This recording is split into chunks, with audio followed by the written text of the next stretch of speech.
This is Lesson 1 of Unit 2. Hello again and welcome back to the course.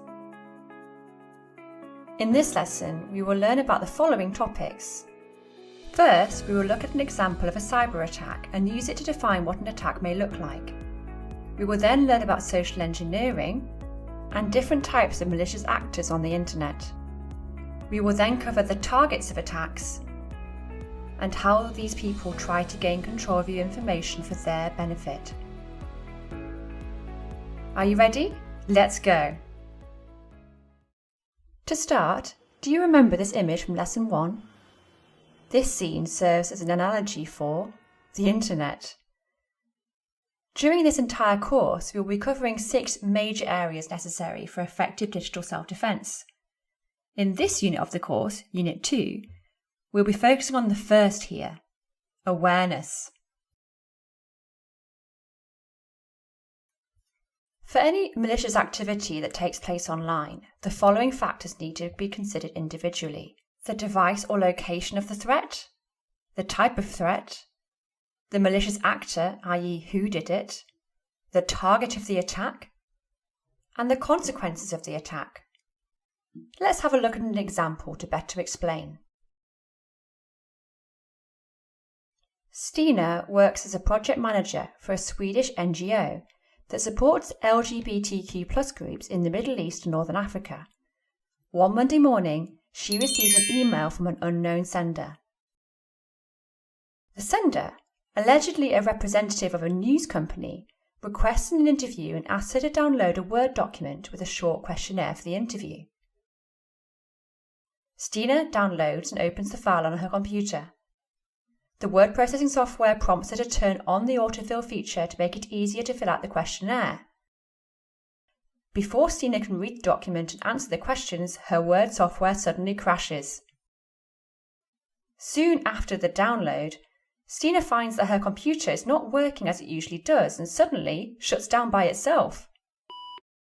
After asking a computer technician for help, Stina finds out that the file she downloaded contained malware. A few days later, the NGO is shocked to find that their foreign co-workers are being harassed over the phone and that their emails and street addresses have been published on certain social media sites. Stina has been the victim of a macro malware attack. The Word document contained malware that was executed by the Office macro functionality. This function downloaded another malware that stole the address book.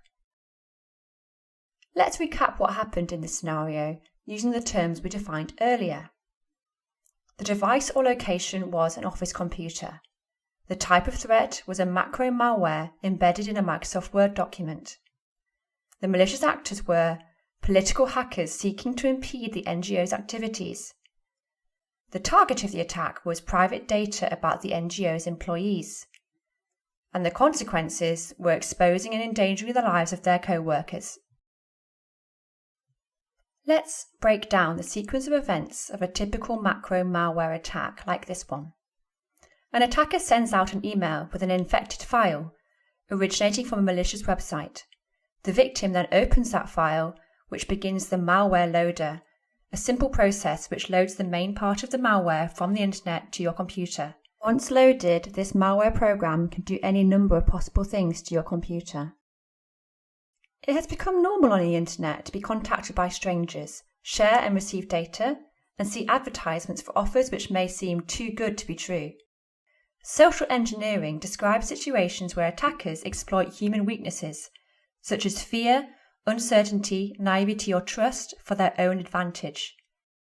In Unit 1, you may remember us discussing the script kiddie virus from the early 2000s. It caused billions of dollars in damages, all because people thought they had actually received a love letter from an unknown admirer. So, Sitara, would you say it's best to be critical of everything on the internet? Not exactly, Sammy. Hackers often use social engineering because it's so highly effective.